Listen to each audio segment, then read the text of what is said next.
good idea. Yeah. I also have the slides.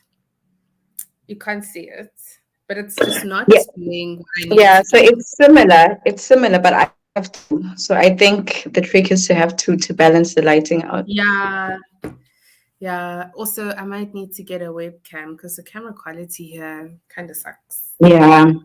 Yeah. It's all right though. It's Cam, not that bad. okay.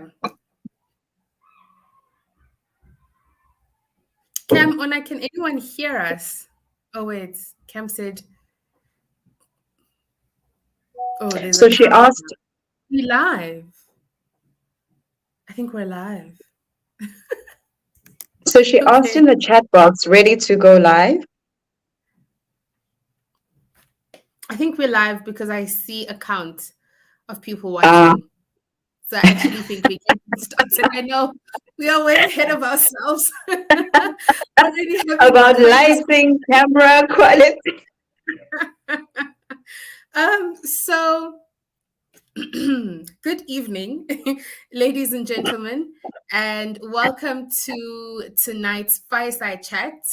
My name is Dimpho Lekgeu. I am the community manager at RISE Mzansi, responsible for internal communications, and I will be your host this evening. So, for those of you who have never joined us live for a Fireside Chat, this is basically a space that we've created to allow our community, our supporters, our volunteers to get to know their leaders better. We believe in accessible leadership at RISE Mzansi, and I think what better way to bring our leaders closer to us than us getting to know them as people and not just the leaders that we see doing door-to-doors and campaigning every week. And so tonight, I'm very excited to be chatting to Nonkululeko Hlongwane-Mhlongo. She is our premier candidate in KwaZulu Natal. She's also our provincial convener in the province. And we're just going to be chatting through her journey, what she's rising for, what she plans to do as Premier of KZN, some of the issues that she has encountered working with people on the ground in the province. And I also want us to get into some of the nuances and the challenges of being a young woman who is leading. So, without any further ado, Nonkululeko, welcome to Fireside Chats. Thank you so much for joining us. Thank you for having me, Dimpho. Sanbonani, everybody online. Hi, Dimpho. It's an absolute pleasure to be here today. I'm a huge fan of the Fireside Chats, so it's great Yay! that I'm on the other side. Namhlanje. Yay! I am sweating. I just had to I'm gonna have to open my windows at some point. But let's get started, and I think Let, let's start at let's, the. let's say you're glowing. Thank you. It's a healthy glow. It's a lot. It's the lighting as well. There's a lot happening, but it's fine. I think let's start at the beginning, Nonkululeko, before we even talk about Nonkululeko from Rise. Who is Yeah, Nonkululeko Hlongwane? Because I know Hlongwane-Mhlongo has to do with the other part of your life. But yeah, Nonkululeko Hlongwane, the activist, the community yeah. leader, I want us to take us into that world for a little while. Yeah, sure thing. So, my name is Nonkululeko. I'm not going to say my second name. But for those who do not know, I prefer my name said in full. So no nonku, nonkule, nonkuruzi, none of that. I've heard a number of variations around my name. So Nonkululeko in full is what I prefer being called. I'm 36 years old, born and bred in KZN. I am a middle child. I have an older sister and a younger sister. I am a wife. I've been married for about 5 years. I have three kids. The oldest is 16, our son is 8, and then the youngest just turned 2 in Feb. Um, I was raised by a single mother. My dad passed away when I was about 5, 6-ish in the IFP ANC fights that were happening at the time. Mm. So I was raised by my mother, and I always tell people that the first form of leadership was that I got to experience and Mm. see and grow up with was women leadership. It was a predominantly female household since my father passed, and it was always my mother and our sisters. And then after that, I would then go into a space that introduced me to youth leadership. So when people complain about young people not being focused and not working, I absolutely cannot relate, because from a very early age, it was young people who were running around the streets trying to get help for the elderly. It was young people advocating for, access to basic services. It has always been young people at the center of a lot of fights in KZN. So I could never relate to somebody who says, but young people are. But I have been in the civil society sector for 13 years under various positions, leading some organizations, process facilitator in many, content creator for many as well. When COVID hit, I then became an instructional designer, which means that any organization that wanted to take their content that resided on manuals and turn it into online courses was something that I did for them. So a lot of people also know me from online courses, because I either wrote some of them or presented a whole lot of them. So I often get people, you look familiar. And I'm just like, Yeah. I could think you could do it from anywhere. Exactly. But I've always been in the space where, I always tell people that the country raised me, because I'd walk into multiple communities across the country and be welcomed by a group of young people or a group of women or just a community as a whole. So people go, where do you live? I tell them I live in South Africa, but I sleep in X spot. Because that's always been my life. Yeah. That's so beautiful. I can relate to many things that you have said. I think the first, just the very exciting journey in civil society and how it introduces you to so many roles. The one day you're doing social media, the other you're on the field facilitating, the other you're writing toolkits, Yep. but I think those are some of the things that have contributed to you being a dynamic leader and you being able to command the space that you're in right now. But one thing that you mentioned that I want us to lean on, even though I was planning on asking this question much later in the conversation, is this idea of seeing women as leaders, right?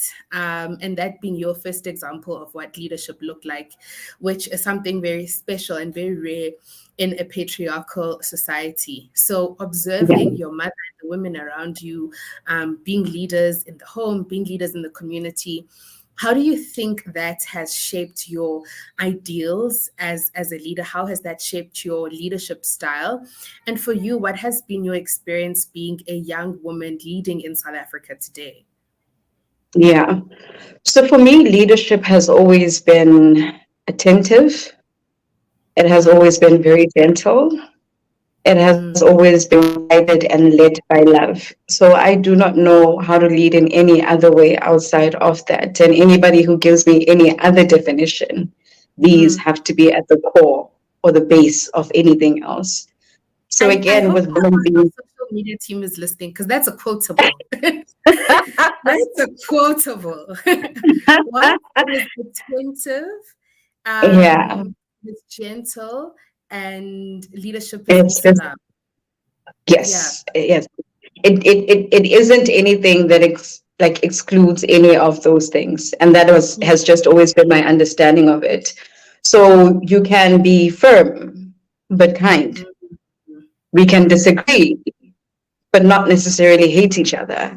And I suppose that these are also the crux of politics, that quite often people who disagree in the political landscape have to then obviously be in the screaming match, be, throwing around insults. And it is the weirdest thing for me. And I get questioned about it quite a lot in the province.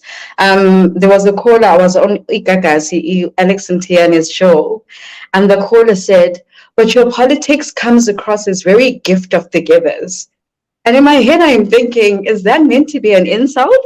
But he was just referring to he was referring to the politics of RISE Mzansi, because none of our leaders will, we will state facts, but we will never be caught insulting people and swearing and getting into fistfights in community and, portraying a politics that is outside of the values that we've stated as RISE Mzansi.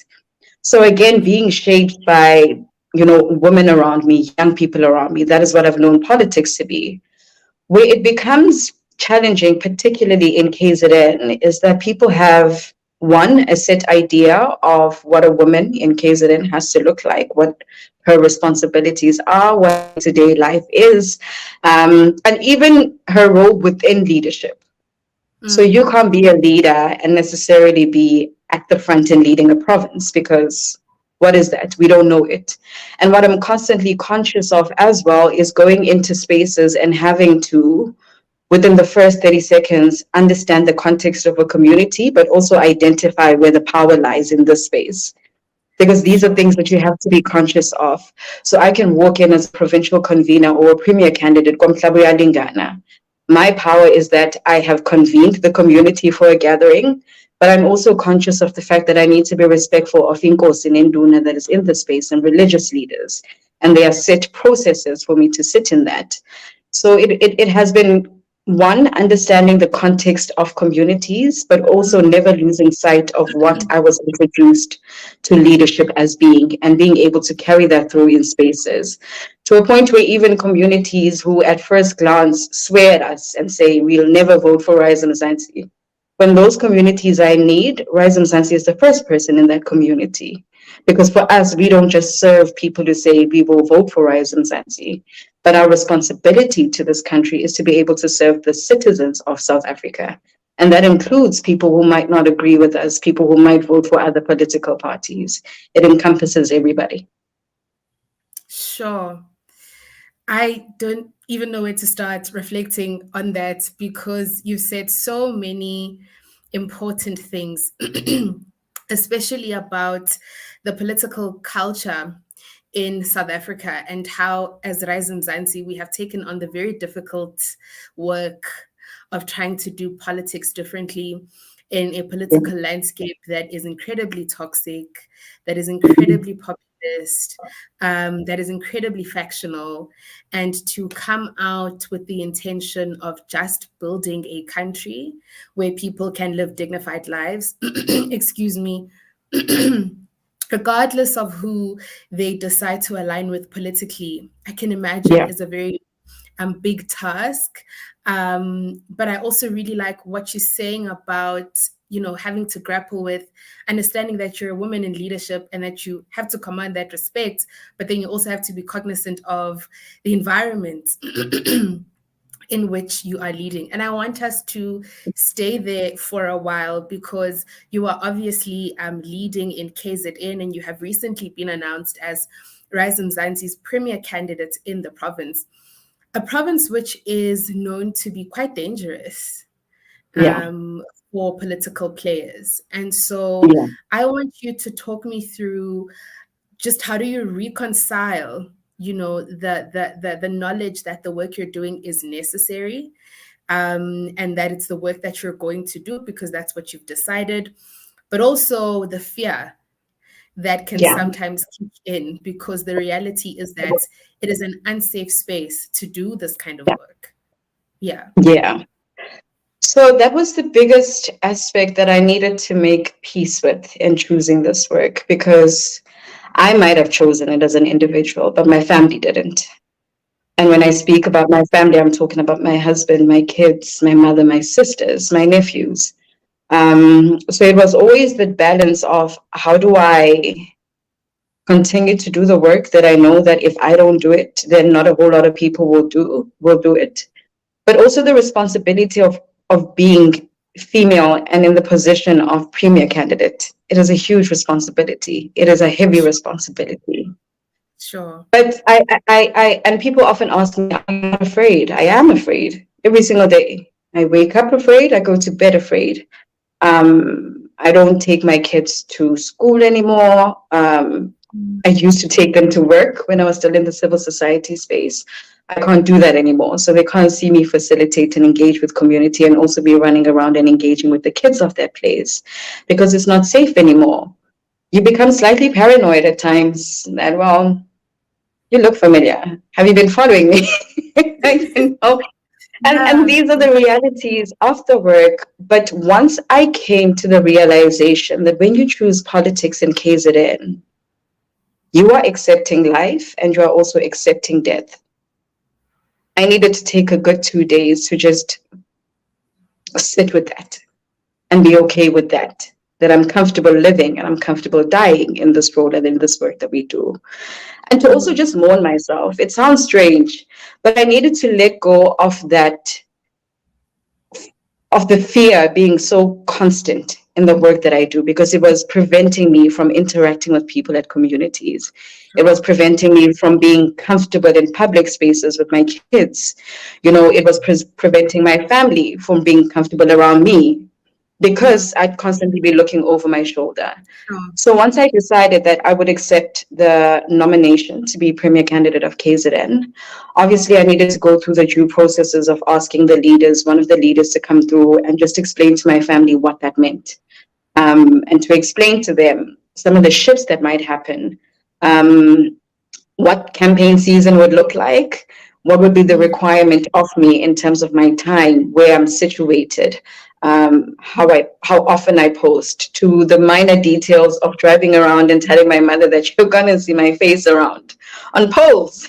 And I remember my mother's response. I remember my mother's response being, "How embarrassing!" Just driving Because down do the you see, freeway and there's a big poster of my daughter. you're driving around. Are you not embarrassed? But it's having those honest conversations and allowing them to ask the necessary questions around how often do we post? Are we allowed to post you now? Do you come to, family gatherings? What is the, setup with the kids? So I've had to make peace with that. And to be able to make peace and let it go also means that I occupy my spaces quite comfortably and quite authentically. And for me, that was the most important thing. Obviously, every second week, there is something that you hear that has happened in KZN. And it's again, it's been made such a culture that we read about Ugoko that was assassinated in her home. And we're like, oh my goodness, now they're killing the elderly and women. And then we're on to the next thing in the next hour. So it's almost become culture. And there are multiple conversations that happen, but nobody ever asks, where do these guns come from? Why aren't we doing enough raids in the province? It's election season. Yeah.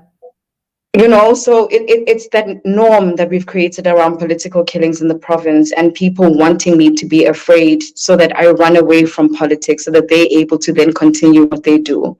And the thing is that I chose this route. I will not be running away. I will not be backing down. And I will fight not with individuals in the political space, but I will fight for communities until election time and years after that as well. Yeah. When you say, when you mentioned that you've mourned yourself, which I think is still a concept I need to sit with and process, it reminds me of the famous words of former President Nelson Mandela when he was speaking, and he says, the ideals, of a united South Africa are ideals that he wishes to live for, but ideals for which he is prepared to die. And it's absolutely crazy that years after that, we are still living in a space where we have to almost prepare ourselves to become unsafe, prepare ourselves for that kind of fate, simply because we have to fight for the ideals that we believe in. But I want us to circle back a bit. But it's also to say, sorry, Dimpho, it's also to say we shouldn't have to die. Sure. People died previously so that we could attain the freedom and the rights, and the freedom of movement and speech that we have right now. So the concept of people continuing to die in 2024 is the wildest thing for me because we shouldn't have to. Absolutely. Sorry, I just wanted to go there. No, thank you for that. I wanted us to circle back because our conversation got deep very quickly. But before we circle back, I see we have a few more people who have joined us on across our platforms on Facebook, X, and YouTube. So thank you so much for tuning in this evening. If you have just joined us, my name is Dimpho Lekgeu, and I am in conversation with Nonkululeko Hlongwane-Mhlongo, She is the RISE Mzansi Premier candidate in KZN, and we are getting to know her a little bit better and just trying to understand the incredible journey that she's had that has led to this moment. Speaking of your journey, you have mentioned that you did most of your work in civil society, Yeah. which I think a lot of us can relate with at RISE Mzansi. So explain to me then the switch from civil society into politics. How does that happen? And what really inspired you to rise, as we like to Yeah. say, at RISE Mzansi? Yeah. Yeah. So when you're in civil society, no matter how hard you fight, at the end of the day, you aren't able to influence policy in the way that you want to. And it has been a journey that has afforded me the most growth to enter politics, but it has also been quite a painful one, if I'm being quite honest. Because with people who I have spent a huge chunk of my time fighting in communities with, to then swap into politics and literally be put across the room as now you're the person we've been complaining about for Sure. such a long time Sure. has been the painful aspect of the work. For me to be able to send out invites to people I've worked with for years and for them to say, we're not sure if we can attend because we're apolitical. It has been multiple glitch moments because now you finally have somebody who you've spent such a huge time, who almost can be seen as a person from the inside. But because of the political mess and the political climate in South Africa and how we've always been put off recently in opposite sides with civil society, it has been a difficult arena to navigate. And I still continue to engage with civil society to say, then what then is the role of civil society in the elections this year? Because you can be apolitical, but you can't run away from the fact that you constantly have access to South Africans. So at the very least, your responsibility should be that your constituency is registered to vote. You don't even have to enter the arena of saying vote for, but let your responsibility as an agent of change be that you ensure that your constituency is registered to vote. And it has been those conversations that I've been grappling with. So my Mm. move to RISE Mzansi happens when I am employed full-time as a learning and development manager of a huge retail chain.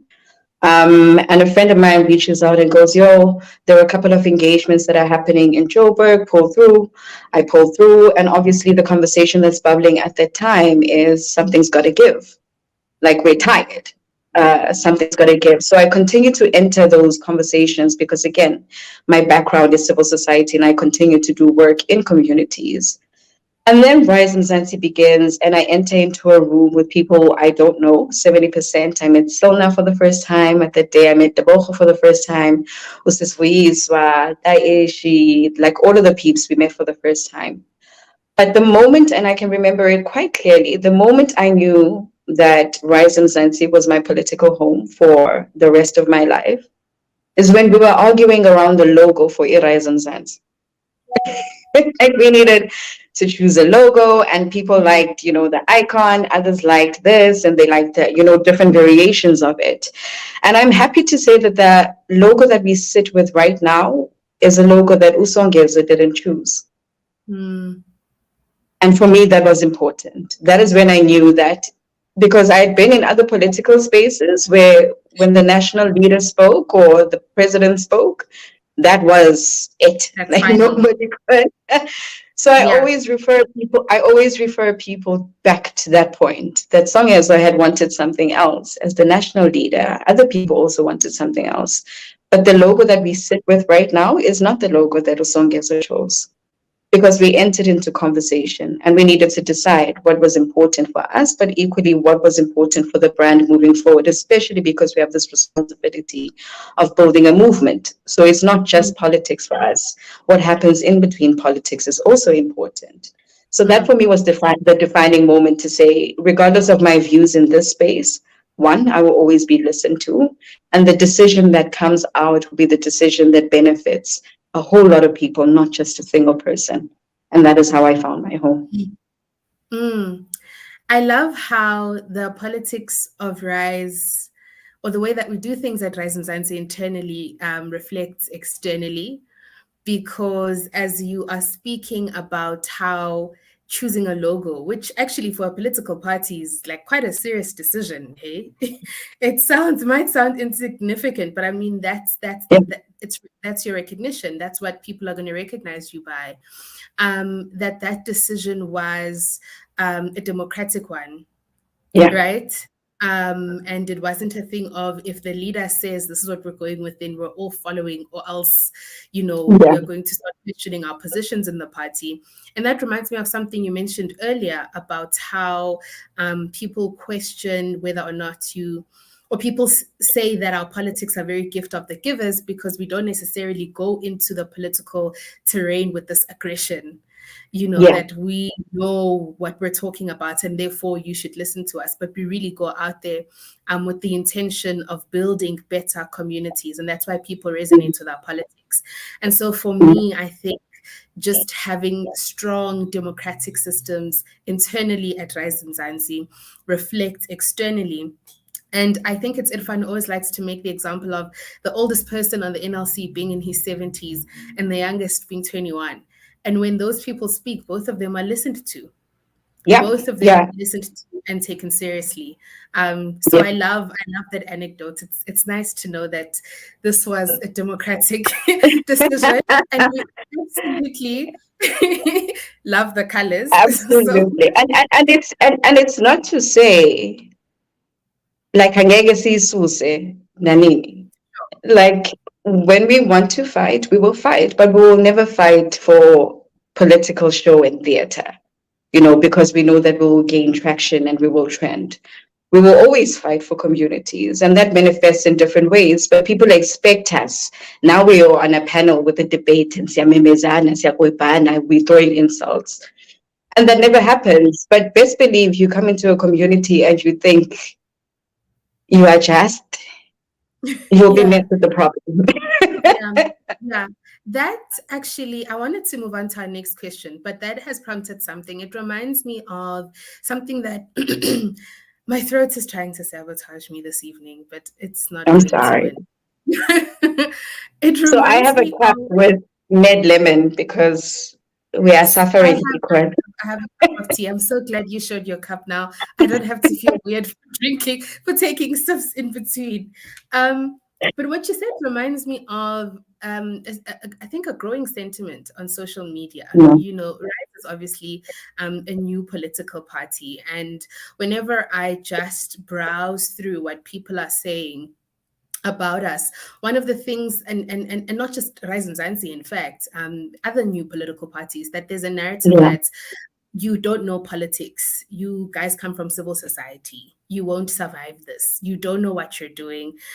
Politics is not for the meek, and I think for me that is just has become a narrative that South Africans have held on to, that politics in South Africa looks like this, and it can mhm, only be aggressive, and it can only be populist, and it can only survive if you have hordes of people, and so I think we mentioned this also in the beginning, that to come into the space to try and kind of transform the political culture is very difficult. But having a civil society background and wanting to get into the political space, have you ever felt that oh, maybe actually politics is not for the kind of leader that I am, and I perhaps yeah, need to just stay in my lane? Because there's this weird narrative that there's a special kind of people that politics is for. There's a special kind of people who can yeah, lead in South African politics, which is very strange, right? Considering the fact that politics affects all of us, and all of us should be concerned about what's happening in our political landscape. yeah. So a whole lot of time when people refer to politics in this country, they're referring to the color of t-shirts. So it's party politics. It's a blue t-shirt, black t-shirt, yellow t-shirt. And what people often, and my understanding of politics has always been, politics is what happens from the time you open your eyes in the morning And if you're a person who takes public transport, it's what happens in between as you walk to a bus stop. So the fact that you wake up and you try and switch the lights on and you find that there's no electricity, that's politics. The fact that you try and get into, your bathtub or your shower and uvula amanzi ndawekho or angcolile, that's politics. It's the fact that it's that last week before payday.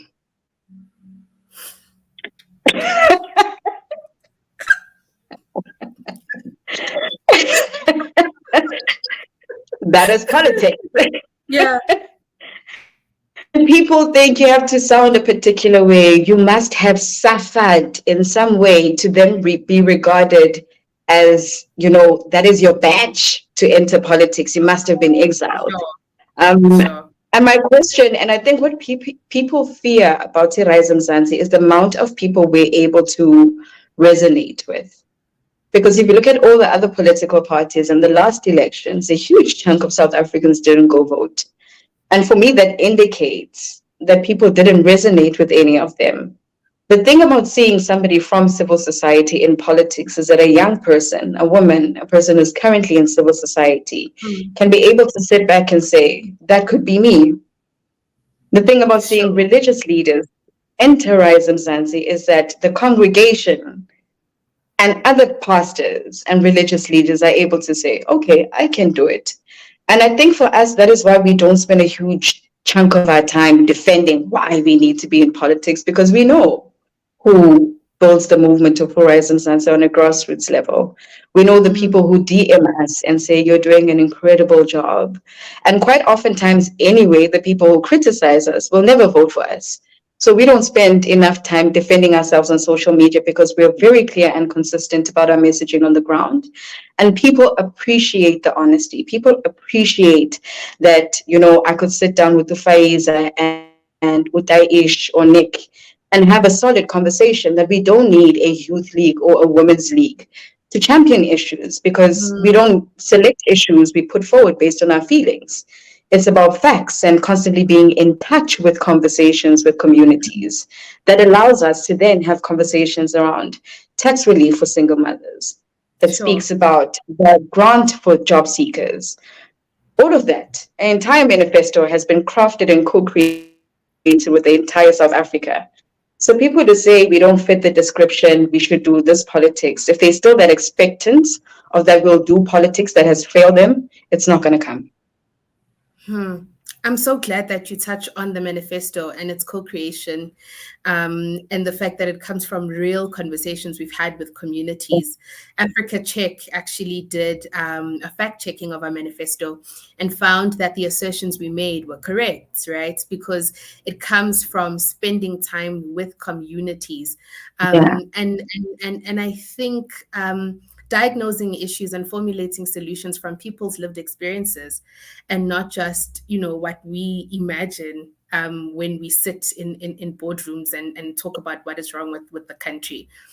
Yeah. I wanted to do some more circling back because I think, you spoke about being on the ground and how people on the ground, the people that we talk to, resonate with the message of RISE Mzansi.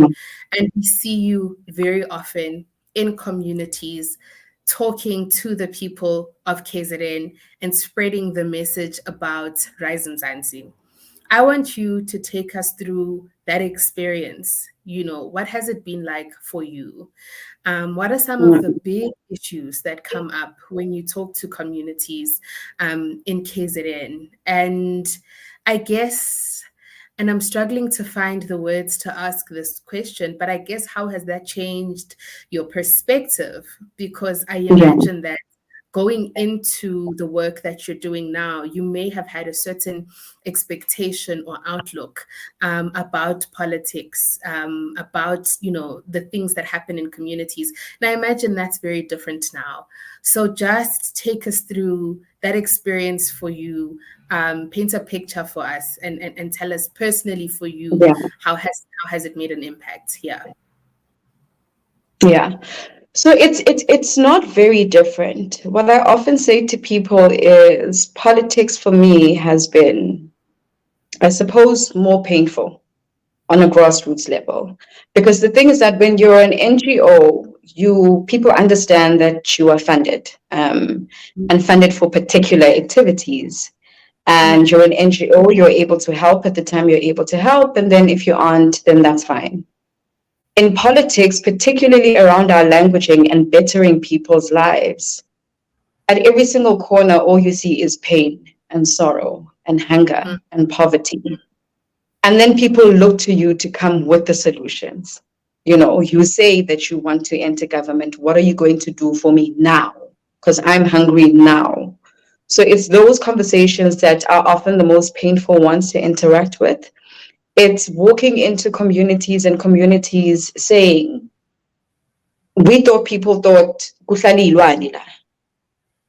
because, we just thought leadership thought animals lived here because nobody has ever come to talk to us. We have constant, and this is the conversation I had with the elders in Mthwalume, where the kids have to cross the river to go to school on the opposite side.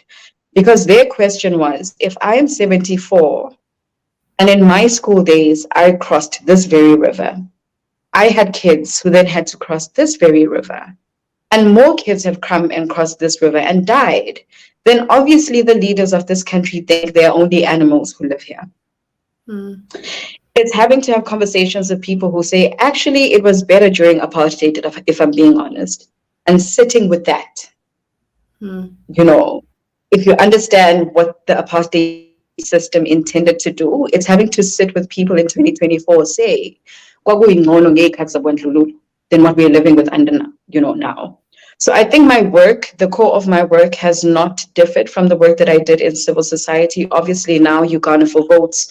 You want to encourage people who have lost hope for the longest of time that they need to register to vote and vote. And then you'll be asked, but I've voted all of my life and I've never worked.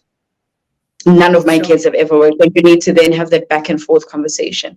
But that is why the politics of RISE Mzansi is so important, and the politics of presence is so important, because you have a conversation with somebody on a Monday, and what they expect is that you'll come back the week before election time and see them again. But what tends to happen is that they see us on Monday, they see us on Tuesday, they see us on Wednesday, and then they begin to realize that, okay, this is how RISE Mzansi is different from other political parties. And again, even when they swear at us and say we just want their votes, we just want to, to kazelana ama position sisodwa, and they see us still come back and engage, even when they've, passed all of the unflattering remarks. For them, that changes something. And in KZN, I always say our politics is centered around dignity. So when we speak about housing, it's not just another house. It's a house where people can raise their kids in and live for the longest of time in, with the house still being centered around dignity. It's not about jobs. 2,500 is not a job that can sustain a family. It's about the quality of jobs. It's not just giving people land. It's about the quality of land, the land having water and having electricity. So that is part of the politics that people in the interactions, they begin to understand, because it's not going to happen with you just flighting a poster and leaving. People need to be able to ask you questions. People need to be able to hear what you have to offer, but they also need to see you actioning out what your offer is. And that for me has been the biggest differentiator with any other political party that exists in KZN. Sure. Yeah, I think, as you were speaking, Nonkululeko, I was thinking about something that our premier candidate in another province in the Western Cape, Axolile, mentioned this week during a conversation, and he was just unpacking the politics of care, and I think that what you're saying, the politics of presence, really resonates with that, that it's not just about winning votes, but it's about people knowing that we actually care, right? And that they too have the right to live dignified lives. The work that you do is incredibly difficult, but it is also very emotionally taxing, because you come face to face with the failures of the past 30 years. You come face to face with the indignity that people have to reckon with daily. you come face to face with, and I always like to talk about this when the unemployment numbers come out every quarter, the quarterly labor Yeah. survey, that we're so used to anticipating the numbers, and there's panel discussions and so on and so forth. But these are not just numbers. These are Yeah. people. These are Yeah. stories. When we say 9 million young people are not in employment, in education or education or training, those are human beings. Those are stories. Those are people with the desire to self-actualize. And so coming face to face with those people every day is incredibly heartbreaking. And I imagine that Yeah. sometimes you can also feel a bit helpless. So in those moments when you are heartbroken, what do you do to refill your cup?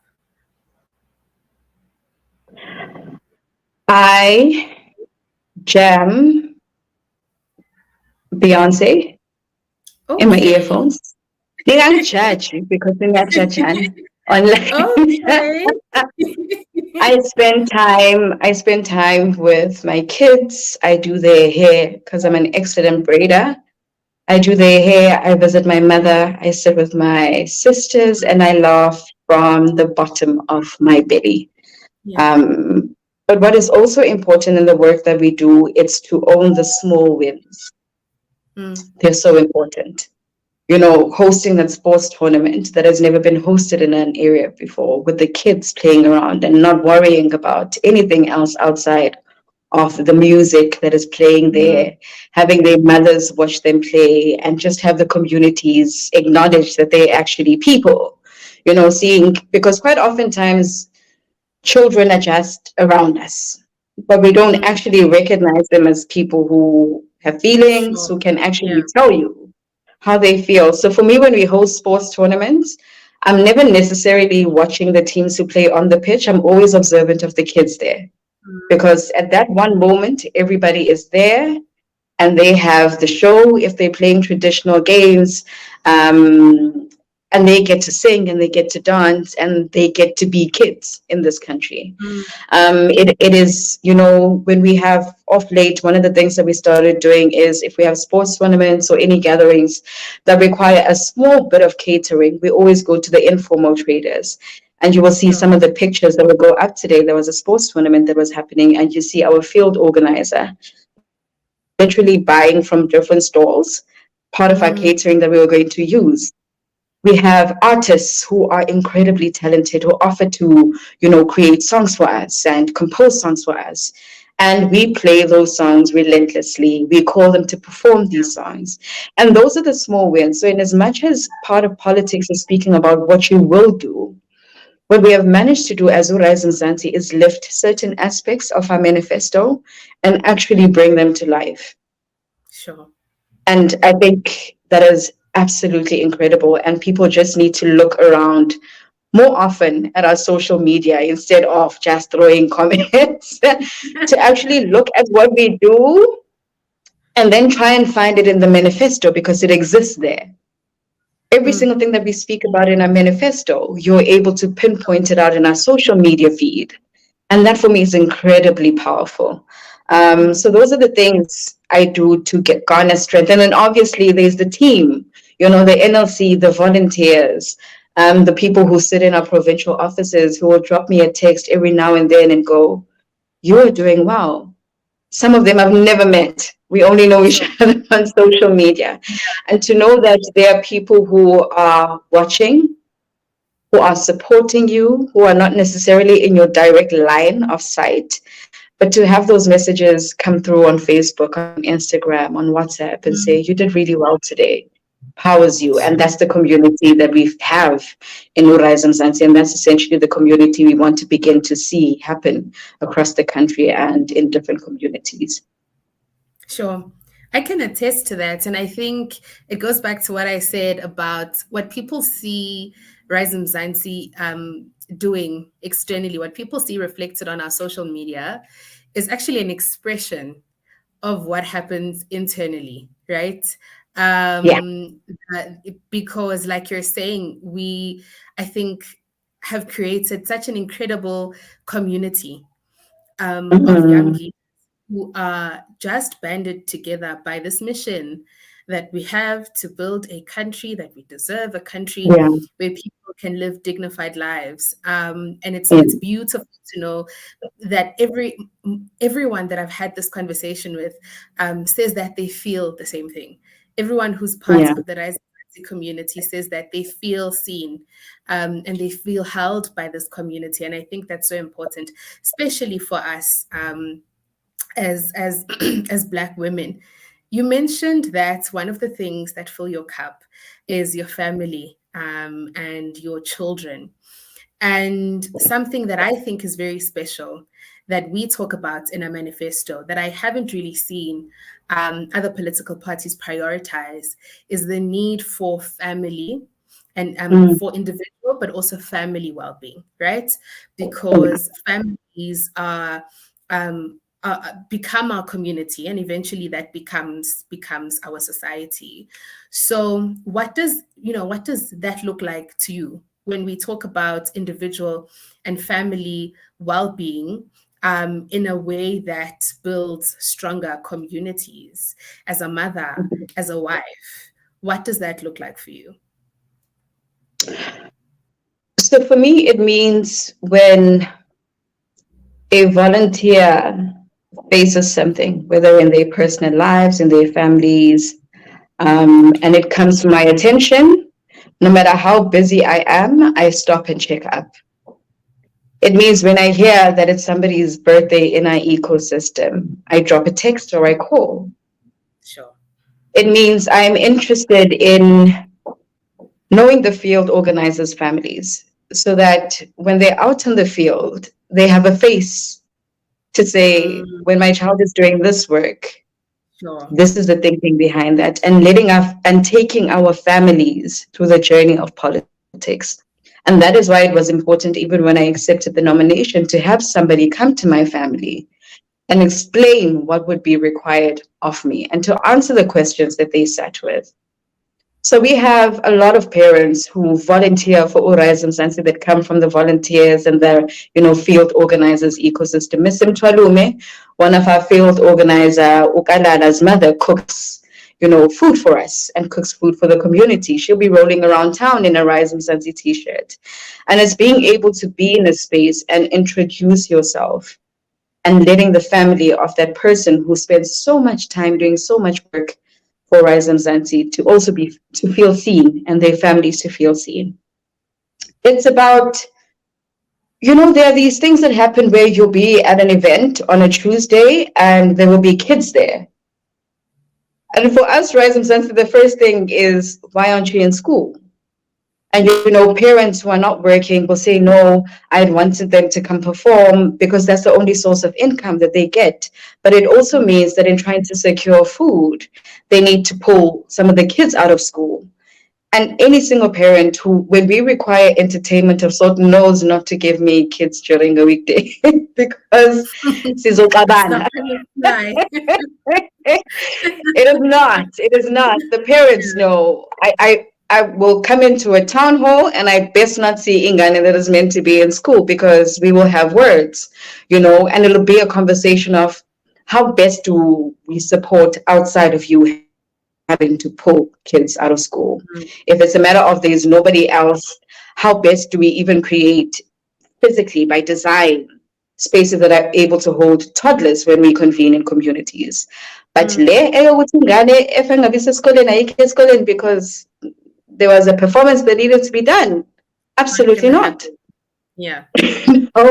So we constantly explain that if we aren't able to resolve on the issues that affect families and we aren't able to resolve on the issues that affect community, then in South Africa and resolving her issues is very far-fetched if Sister are these two things.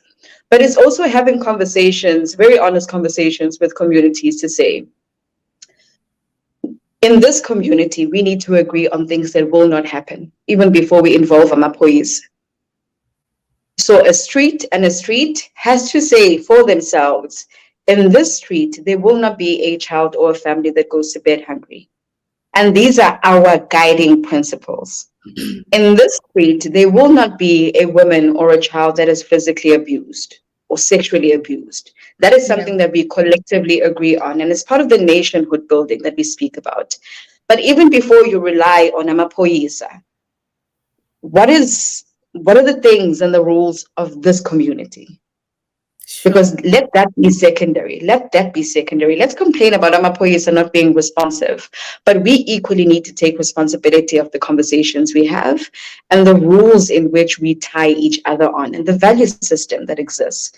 So that is why for me, when we speak about family and communities, that is a very, very crucial conversation to have with communities, because they often will go, what will you do for us?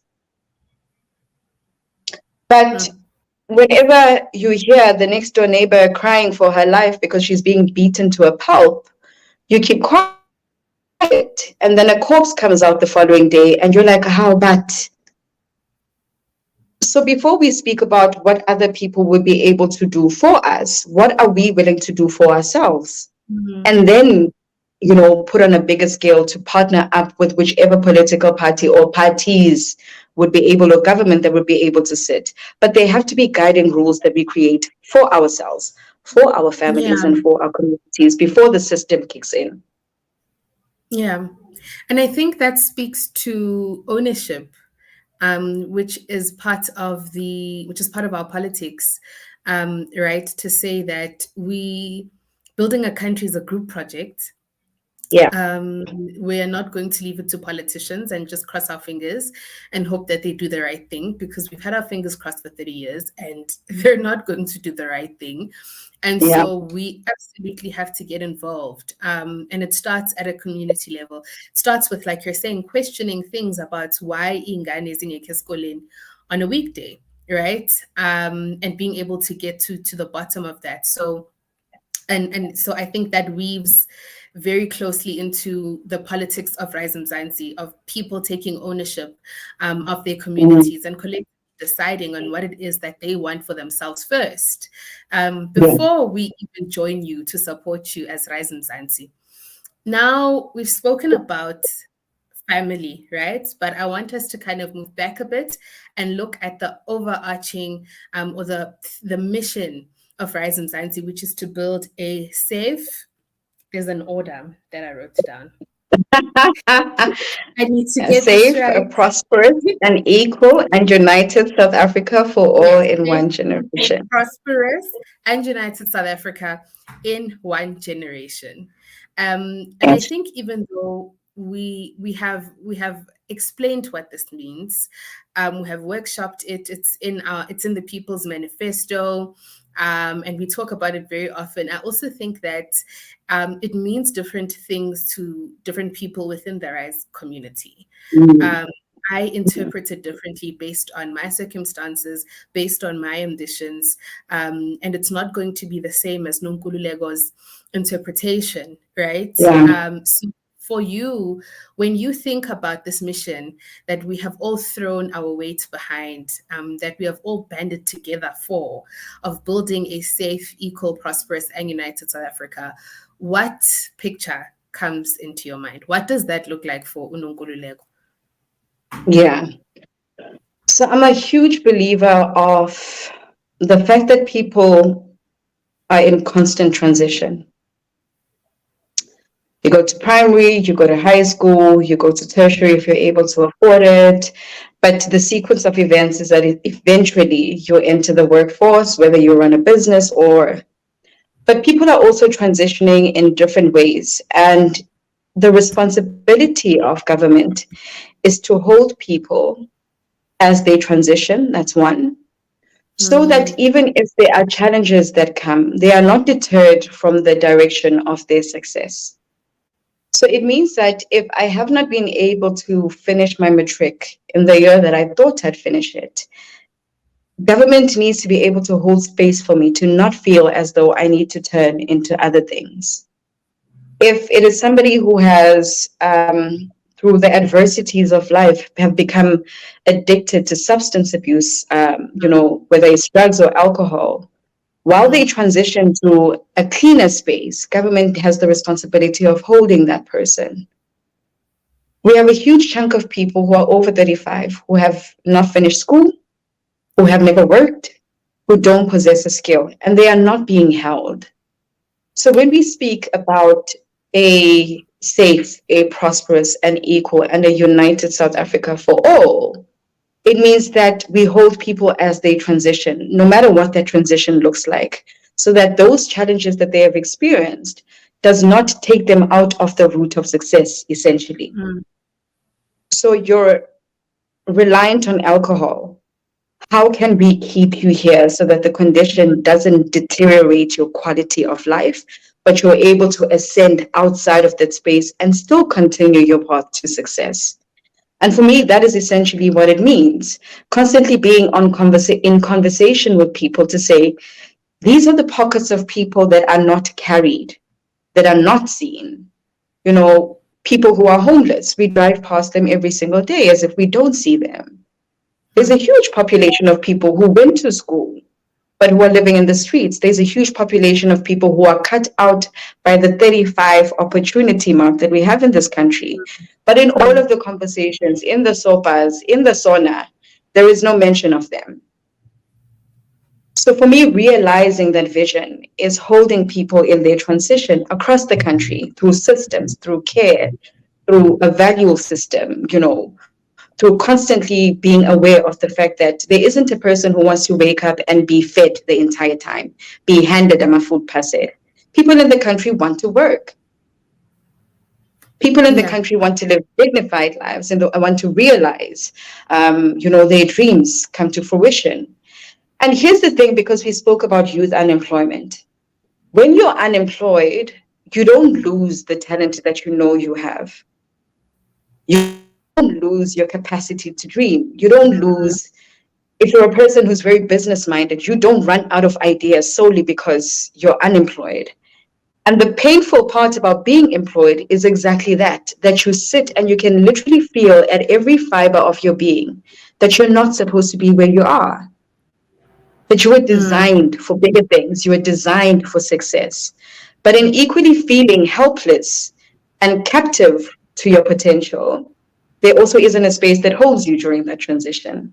Sure. And that's essentially what I speak about, where we need to look at the role of government as being exactly that, holding people as they transition to make sure that they don't off-ramp their routes and their paths to success. Yeah. I think one thing that's coming out as you're speaking is making sure that we create a country where people don't have just one shot. I Yeah. think a lot of people, particularly Black people, feel as though I only have one shot. There is this Yeah. narrow path, and I need to navigate this narrow path as carefully as I can and try as hard as I can to not make mistakes. Because if I do and I'm not successful in this conventional path, I have one shot and that's There's it, no coming right? back.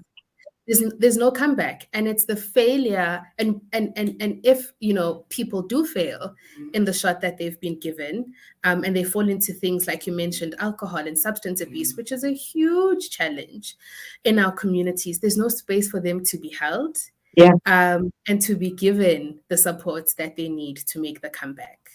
Um, yeah, so I think that's very important, and I say that as someone who's worked with young people a lot, that there's a Yeah. feeling that you only get one shot in the South Africa that we live in. I want us to get into Absolutely. a little bit about the premier campaign in KZN. But before I do, I want to read some comments. I think these are from both Facebook and Twitter. Um, Tracy, Tracy says you are live. I think this is from earlier when we were unaware Yes. that the cameras were in fact rolling. Mukhadiwa Neo Lerato says, you are the one we have been waiting for, Nonkululeko. Thank you for choosing RISE. I'm inspired by you every day. Kupuga. Um, and then she also says one thing about RISE. Okay. One thing about RISE, we do it differently. And Khao Balelu says, we are behind you, Nonkululeko. And I think that's such a perfect segue to our last segment, on the Yeah. election campaign. Before we get into the technicalities of it, I think a lot of young people, and especially young women, struggle with imposter syndrome. And you can have the qualifications, you can have the experience, you can have the most amazing track record. For some reason, there's just always a feeling that maybe I'm not this one, like maybe I'm not ready for this yet. And so when the conversation happens about you becoming RISE Mzansi's premier candidate, just take me through some of what you were feeling. Was it an immediate yes, absolutely? Or was it something you had to like sit with for a while, and think about and convince yourself that you are indeed up for the task? So I can't say too much, but it was definitely not an immediate yes, I can assure Yeah. you. There were multiple conversations that happened, like even last year, where it just was a non-starter for me. Like everybody knew, the NLC knew it was a non-starter. Don't try me. It's not happening. Not here. It's it's not happening. And Yeah. when the conversation needed to start, again, because of imposter syndrome, I was identifying people like, this person might be great, creating a Yeah. list for myself. And I'd always created a list because I knew we'd get to this point. My name was never on the list. At no point was I ever a consideration for myself. But fast forward to the announcement and me talking to a couple of people and all of them saying, but who did you think it would be? Yeah. Yeah. Honestly speaking, so clearly I was playing myself the entire time because everybody else knew well ahead of Yeah. time, even though we had never spoken about it. But people almost knew that it would be me, which was the Mm. shocking part when we started having these conversations. But imposter syndrome, there are days I wake up and I'm thinking, yo, ngaze ngaba scam abantu. Because Ngaze ngadlala ngabantu.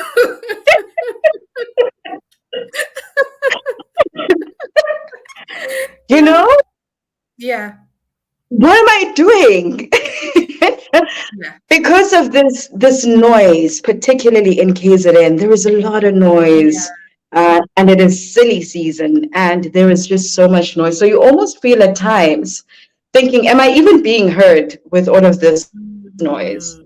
Mm. But then there are those small things, those SMSs from community mamas saying, when are the posters coming in Ulundi so we can put them up?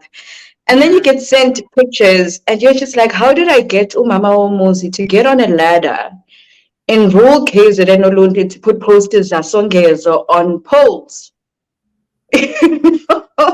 True. And these are Yeah. all the things that, as things happen, you only sit down and reflect on as they come. And because there is no time, because there's a lot happening, you don't get afforded enough time to stew in the imposter syndrome because you're constantly reassured in the smallest of ways. But it's Yeah. definitely something that I continue to work on. I have gotten way better at it over the past couple of months because I always tell myself, if it's not me who is in the space, who will then advocate for the communities that I have so, publicly and loudly spoken about? Your Kolokolo, your Klabuya Lingana, your Newcastle, your Lady Smith, your Mandeni, your Watuhuza, Obanoza Bakulumela, if I am not in those rooms and talking about issues as and when I see them and people's lived experiences, um, Mm.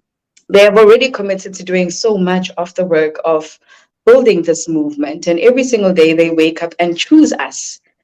Mm. So who, if not me, who invited them to come into the space?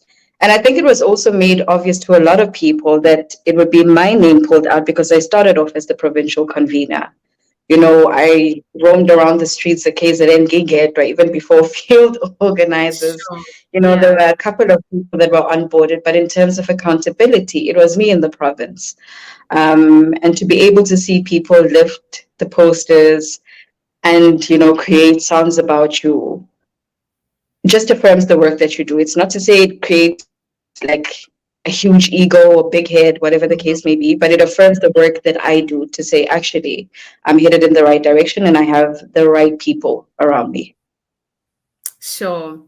I think every week I see a tweet about the tenacity. I'm not even sure I have the word for it. And the just relentlessness of RISE Mzansi volunteers. Yeah. And it really does take me aback, to see people latch onto the RISE Mzansi message and completely make it their own. And, we say this over and over again, that the work that we do is impossible without field organizers, without volunteers who take our message forward, who take it up into communities. Like you're saying, people volunteer themselves to get letters and put up posters because that's how much they believe in the power of what we're doing here at RISE Mzansi. But now that you have accepted that you are the premier candidate, talk me through some of the issues that are closest to your heart in case. And I know there's many of them. But I think just in the past year or so that you have been doing this work as provincial convener with your team, what are some of the issues that have really just, I guess, given you sleepless nights, that you feel that as the premier candidate, these are the things that I want to champion? Yeah. So the first one will always be poverty. And you ask anybody within RISE Mzansi. So with the aim of tackling these top 3 things that I've selected for myself to advocate for, champion, campaign around. 1, it's the 35-year cutoff for opportunities. Yeah. I met Susisi, who matriculated at 35. She works Kachekazi in Pinetown. It's wild.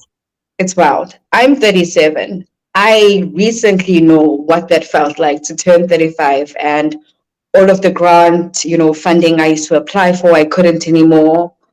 All of the job opportunities, the training opportunities that come, because even NGOs oftentimes have a cutoff, and it generally cuts off at 35.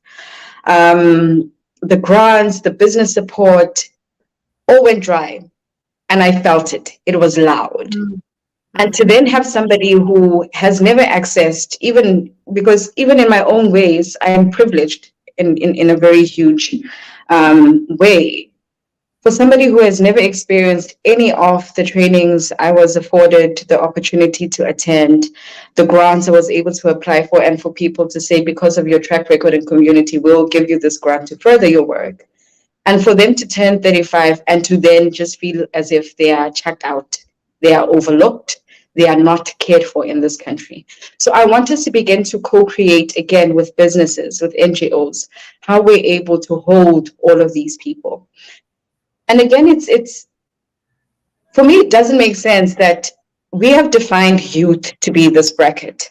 But why now must it also filter through to accessing work, accessing opportunity for everybody else? Because this is the age bracket that we have defined as a country.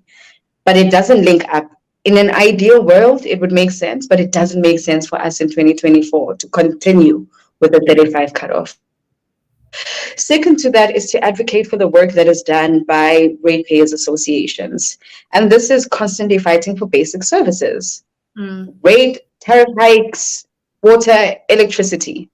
You would think we do not have to fight for these things in 2024, but the work that is done by ratepayers associations, even though they are classed as, the bourgeois, only urban spaces, and multiple conversations center around that. But effectively, what we need to get to is having a similar organization or vehicle in every single community that is similar to ratepayers associations.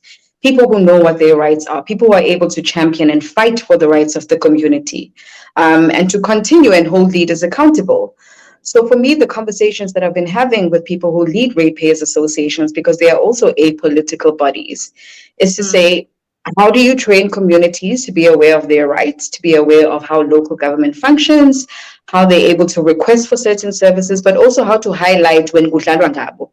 And these are the things that we're trying to navigate. How can you replicate this model, even if it's not exactly the same, into townships, into rural KZN, just from a civic, education perspective, from an active citizenry perspective?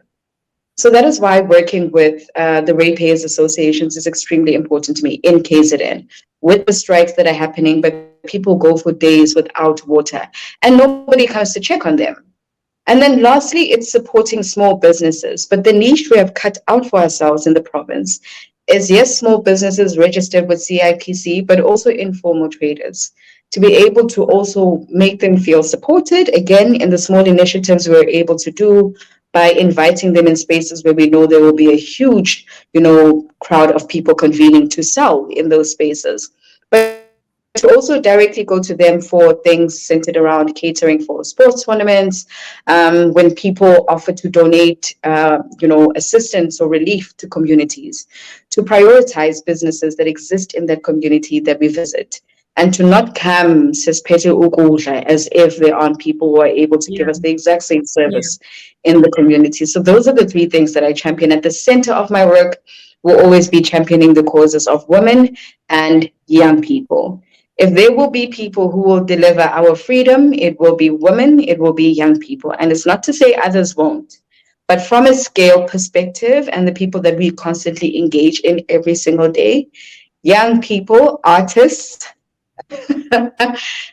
have incredible power that they need to realize and exercise on the 29th of May in this year's elections. Yeah. I had a question that I was going to close out with, but now you've just touched on something. The 29th of May, 2024, is the day we get to go to the polls and elect new leaders. Yes. Young people who have registered, who were previously registered, but are feeling just disillusioned with everything that is going on right now. Just a short message before we close out, and maybe even particularly the young people in KZN, but across the country. Mm-hmm.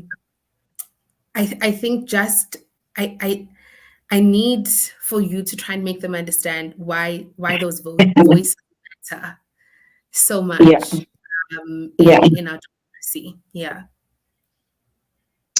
So on a very personal level, there isn't a young person who doesn't want to make their families proud, their parents or guardians proud. That's one. What that looks like and materializes into is different from each young person.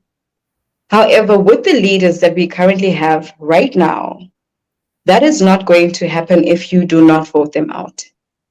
So the dreams of being an artist, the dreams of being able to travel and walk the streets freely if you're a young woman in this province, the dreams of making your mother retire at the age of 45, at 50, earlier than 60, will not be realized, because these are the things that we talk about. So quite often this conversation around, vote because you can change the country becomes very high level for somebody who has been consistently disappointed. So the car that you want to buy, that house that you want to buy for your mother, the wardrobe you want to buy for your grandmother, the clothes and the lunch packs that you want your kids to have when they go to school, the excursion trips that you want to secure for Inganyako, whether they are going to sleep over or they are going to camp, the things that you have always seen in TV and have never gotten to experience, you will not be able to experience if you do not go out and vote, because the people who currently lead do not care about us. They do not care about you. So it begins with you. What are the issues that affect Wena personally? If it's safety, do you feel as if the leaders that are currently there are able to afford you the opportunity to walk with your phone in hand to the store and back? If you look around Parliament and you do not see a face that is able to advocate for that, and you see it in RISE Mzansi, your responsibility is to go out and vote for RISE Mzansi. In addition to voting, because it does not end there, You need to participate and continue to participate in democracy. And democracy is releasing a track and being able to flourish whether you live in Umlazi or live in Durban Yeah. North, whether you have a Yeah. manager or not. So again, those things will only happen if we leave home and vote. It's not going to Yeah. be delivered anywhere else. The only way the leaders who are currently sitting in their chairs were able to occupy those positions is because they were voted in. The only way they will be removed is through a vote. Unfortunately, we can't complain on Twitter and then chiki zinto ipendu. Yeah. We have to play our part, and particularly young people. Come on, Yeah. you've been the The backbone thing. of communities for the Yeah. for the Yeah. longest of time. You know your stuff. You know how gatekeeping feels and how it feels when you are the one who is kept outside of opportunities. We experience it every single day. All we're asking is for a pen, 15 minutes of your time, and an X. It's not too much to Mm. ask for a future that could literally change the trajectory of your entire family and future generations to come. Yeah. The things that we hope for our country are on the other side of a new cohort of leaders, right? Yep. And Yep. that's why we're saying at RISE that we need new leaders and we need new Yes. leaders with new answers. And the only way we're going to get those new leaders is if we go out and vote for them. I Yep. am looking at the time and I have two final questions for you, and I'm going to ask them both at the same time. I know I'm being very unfair. I'm going to ask them both at the same time. The first Okay. question is um, we call each other risers, right? Within the RISE Mhm. community. And I always like to ask people to give me their personal definition of what it means to be a riser. So when you think about a Oh riser, man. what is the definition of a riser? So that's like last question number one, if there is such a thing. And then the final final question is quite simply, what has this journey taught you about yourself?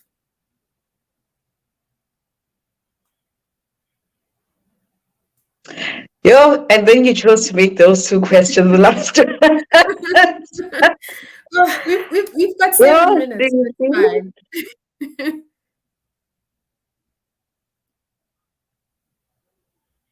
The definition of a riser, Mhm. it is somebody who wakes up every single morning thinking about how to do better and be better. And the last thought they have going to bed is how to do better and be better. Wow. That for me is a riser. What have I learned about myself? It's not going to be as profound as you think it's going to be. That's fine. We'll take whatever you've got. I think what I learned about myself is that I'm actually quite terrible at taking care of myself. Hmm. Yeah. So I will give and I will give and I will give and I will give. But what somebody told me recently is that the thing is that you are giving in an ecosystem of politics that only knows how to take. Hmm. So unless you're able to stop and say, actually, not today, then it will continue to take and take and take, Yeah. because that is just how it is. And that's part of what we're trying to change as a RISE Mzansi. So what I needed to learn again, and what I realized, is that actually I will be in my deathbed and still go, oh my goodness, I can't disappoint this community because I said I'd come. And this is me with each ripu and meds. We have a sports tournament. Guys. And part of what taking care of myself looks like is that indirectly, then my team is taken care of. You can't give from an empty cup. Yeah. So I've had to learn that not only for myself, but for my kids, because when I come home, ngikhathele, my 2-year-old doesn't care that I've been out fighting for, because she didn't send me, Hmm. honestly speaking. So we often say we're doing this for our kids and it sounds good and it feels good. But if I'm being honest, my kids did not say I must do any of this. I chose it. They didn't choose it. So equally, it's my responsibility to, when I do the good fighting in community, to come back and be a whole person for them, not come back as a quarter person and have very low tolerance of my 2-year-old going, "Mommy, look," and then jumping halfway midair and I have to clap because those are toddlers. Or my Yeah. 16-year-old wanting to tell me about her day and her saved Pinterest boards, and I don't have time. Or our son just, wanting the phone, because I have a very chill son, doesn't get into too much talking, but every now and then, he'll ask something. And if you're not whole, it'll be very difficult for you to be present in those moments and you'll miss a whole lot of things. So I learned that I need to take better care of myself. You know what? That's very profound. First and foremost. First and foremost, because I think at the core of what we do is activism. And I Mm-hmm. think it's a big conversation that we maybe don't have enough as activists on how do we look after ourselves. Because, like you said, we cannot take care of other people and take care of communities if we are not looked after. And I think it also just Yeah. captures the message of organizing around joy so well. That Mm-hmm. perception that activist work and building communities has to be hard and burdensome. And it is, right? It's Yeah. very difficult and it takes a lot of mental, emotional, physical labor. But part of changing the political culture for us at RISE is making that work fun and Yeah. joyous, right? And being able to organize around joy. And that brings us to the end Absolutely. of our conversation. I have had so much fun. Yeah, thank you. It Thank has you. been wonderful. Thank you for being a wonderful host. And a huge thank you again to our RISE Mzansi ecosystem, the volunteers, the supporters, the families of volunteers and supporters, Yeah, the businesses, everybody who helps us in one way or the other. Siyabonga kakhulu. May you endlessly be blessed. perfect. Thank you, Nonkululeko. We'll see you Thank you guys so next much. time on the next edition of Fireside Chats. Good night. Thank you, Dimpho. Have a wonderful evening. And everybody else on the line.